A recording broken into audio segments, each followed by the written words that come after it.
Want to copy the exact HTML code from an email in HubSpot without messing anything up?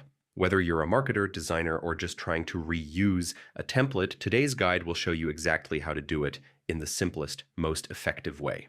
By the end, you'll know how to access, copy, and even reuse your email's HTML code for future campaigns without breaking a thing. Main content. Let's get started. First, log into your HubSpot account and head over to your Marketing Hub. From the main dashboard, navigate to the Marketing tab and select Email. Here you'll see a list of all your email campaigns, both drafted and sent. Find the email whose HTML you want to copy. Click to open it. If the email is already sent, just switch to the Sent tab and select it from there. Now, here's the key step. Open the email editor by clicking Edit. Once inside, look for the Actions menu or the drop-down options. In most cases, HubSpot provides an option called View Source Code or Edit HTML, depending on your version.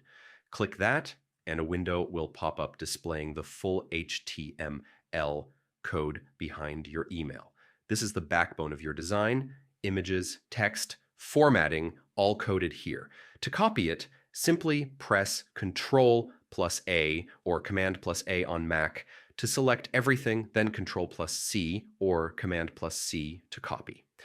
Now you can paste this HTML into another HubSpot email, an external editor, or even your own website if you're repurposing the layout. A quick pro tip: if you're reusing this code in HubSpot, always create a new email draft first. Don't overwrite your original.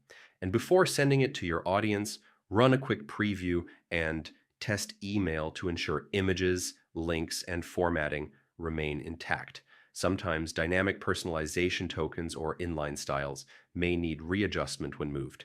And that's it.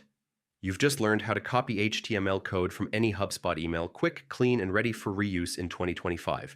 If this tutorial helped you, hit that like button, subscribe for more HubSpot and marketing automation tips, and leave a comment if you want me to cover how to customize or edit this code next.